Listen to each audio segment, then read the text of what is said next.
YouTube, it's AR15 guy, and I am in my hopefully soon to be man cave. I'm working on it, trying to get it all put together. Got my bench all set up here. I've actually had this up for quite a while, but finally got it kind of cleaned off and trying to get it organized and ready to go. And when I was getting this all done, I'm kind of looking over my stash of stuff, you know, my preparedness stash as far as food and water and whatnot. And one of the things that got me thinking was,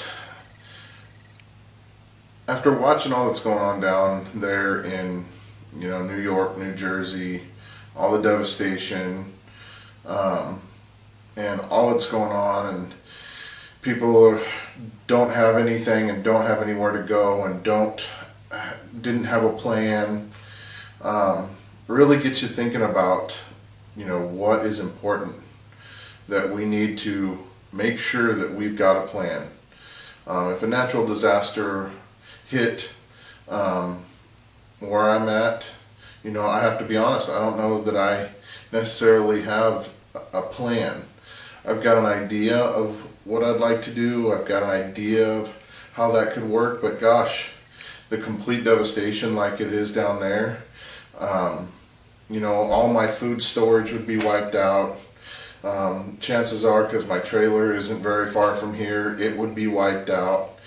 So when you start looking at that on a grander scheme of things, and you're going, holy moly, you know, what if something like that were to happen here, you know, and start thinking ahead. One, you know that a storm's coming in and you have the ability to go somewhere else, you need to just go, get out of the way. But besides that, you do need to be prepared. You know, having the stuff that I have here is stuff that I can easily transition into my trailer house, hitch up my trailer and head out. And it wouldn't take me very long to put it. It would add a ton of weight to my trailer, but it's all the food that I would need to survive for we would need to survive for a while. I've got dishes and pots and pans, and I've got propane and all that stuff in my trailer, and we could go clear over into another state and camp, you know, if something like that were, you know, to hit here. And I think that along with our preparedness, as we get into that, you know, that moving towards being more prepared and watching and seeing what happened there, we need to have an exit plan. We need to have a plan beyond just being prepared, because to be honest, you don't know what's going to happen. Anything could happen.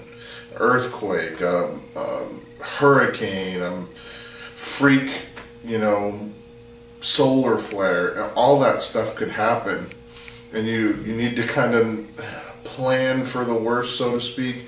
Have an exit plan, have a you know, figure out how your family's going to react. What happens if this happens? You know, play some scenarios out in your mind.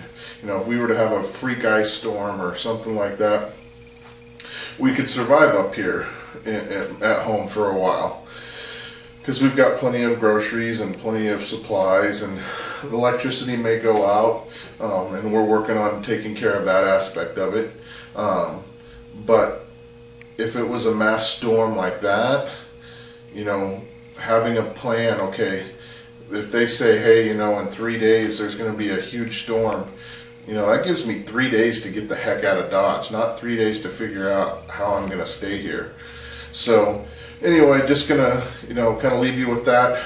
In your preparedness setup, you need to make sure you have an exit plan. You have a way of getting out. From what I can see, is a lot of those people didn't have an exit plan. They didn't have, and the government is trying to get in there, and the government can't do it. You have to be ready for yourself. You have to take care of yourself. It's ultimately, your survival is your responsibility.